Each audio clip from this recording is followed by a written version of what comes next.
pintu kamar mandi yang tak pernah terbuka.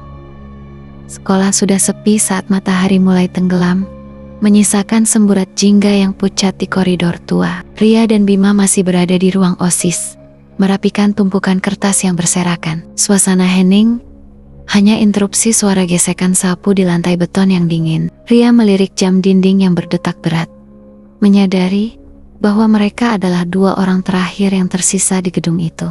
"Jangan lewat toilet lantai 3, kalau mau pulang nanti," bisik Bima tiba-tiba. Suaranya pecah di tengah keheningan. Dia menatap Ria dengan tatapan serius yang membuat bulu kuduk Ria berdiri. Bima bercerita tentang pintu bilik keempat yang tidak pernah terbuka sejak 10 tahun lalu. Katanya, siapapun yang mencoba mengetuknya tidak akan pernah benar-benar keluar dari sekolah ini dengan perasaan yang sama.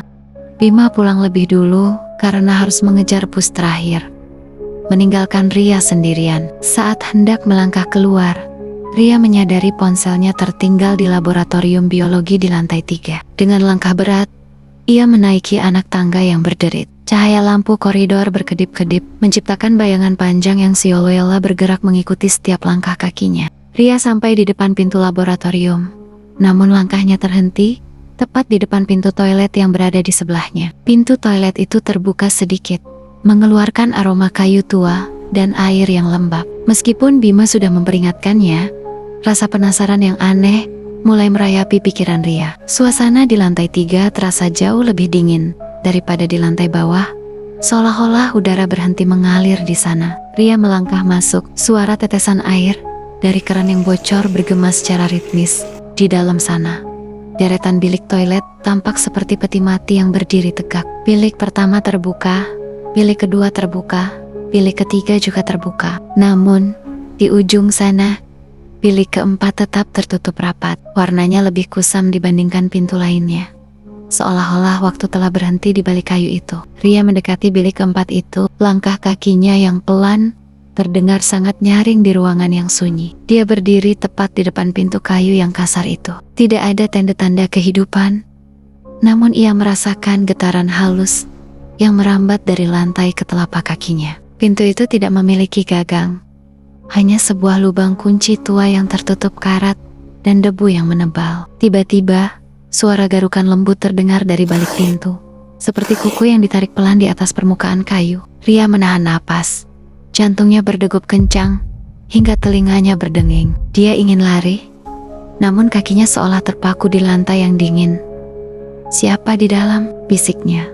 Namun hanya keheningan mencekam yang menjawab pertanyaannya. Tanpa diduga, kunci di dalam bilik itu berputar sendiri dengan suara logam yang beradu. Pintu yang selama 10 tahun tertutup itu perlahan-lahan mulai bergerak. Engselnya mengeluarkan bunyi derit yang panjang dan menyayat hati, memecah kesunyian malam di sekolah yang kosong itu. Ria mundur selangkah, napasnya tersenggel-senggel saat celah di balik pintu itu mulai melebar. Dari dalam kegelapan bilik yang sempit itu, tidak ada siapapun. Ruangan itu kosong, namun di dinding bagian dalam terdapat ribuan coretan nama yang sama yang ditulis berulang-ulang dengan sesuatu yang tampak seperti arang hitam. "Ria."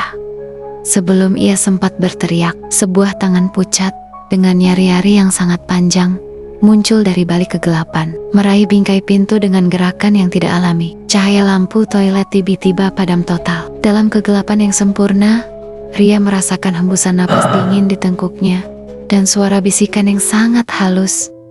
"Akhirnya, kamu datang."